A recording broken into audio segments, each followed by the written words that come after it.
I'm Amy Cherry. This local news is a service of Flagler County's Toyota dealer, Beaver Toyota, here to wow ya.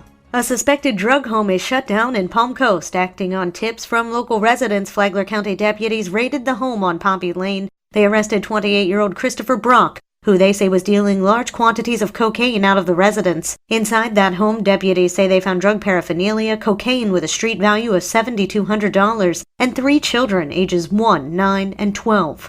The incident was reported to the State Department of Children and Families, and the children were turned over to a family member. Brock is now free after posting $26,000 bail.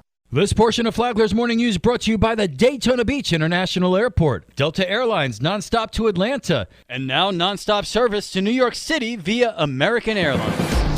Flagler Beach residents are eyeing a double-digit water and sewer rate increase. John Arking reports. The city is proposing increases of 12.5% for water and sewer rates and 12.8% for stormwater. If passed, those increases would come on top of a 25% hike this year, 34% last year, and 20% in 2017. Flagler Beach City Manager Larry Newsom. My goal is always to take care of the citizens of Flagler Beach first and then plan for the future. And that's what we're doing. And the money based on last year's increase and this year's increase is doing nothing but getting our water plant, our wastewater plant at a level where it becomes more of a maintenance issue. The increase that we're talking about, the 12.5%. Really, staff wanted 25, but we're going through a rebuilding process on our financials, which means that we went and pushed some projects to the out years, and we're taking care of the most needed first. But at the end of the day, I've got to take care of our facilities. Newsom said the city is not trying to make a profit like a private utility, but instead simply trying to be as responsible as possible in protecting the system's future. From the WNZF Newsroom, I'm John Arkin. National Drug Take-Back Day is happening tomorrow. With more, here's Tony Magoo.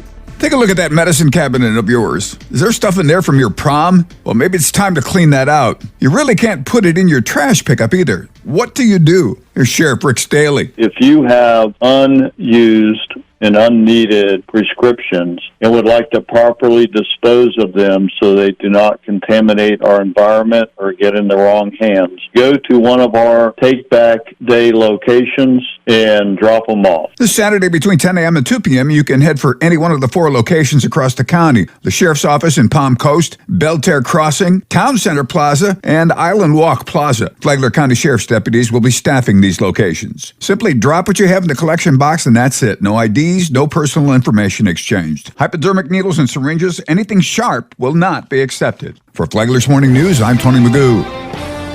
Palm Coast's communication officer says that the city's vision is a citizen-centric smart city that has a quality of life for all of its residents. Michael Shoddy says the new golden age of Palm Coast is one in which the city fulfills promises that were made long ago, like golf courses, tennis courts, marinas, and walking paths. The vision is the city that isn't an either-or proposition for anybody. It's not a this community or that community. It's a community that's all-encompassing and has a tremendous quality of life for everybody. Shoddy said that what was promised then is now being done in a 21st century way. To listen to the entire interview, download the Flagler Radio app and go to the Free for All Friday podcast. From the WNZF Newsroom, I'm Deb Albertson. And now you're up to date on Flagler's Morning News. I'm Amy Cherry.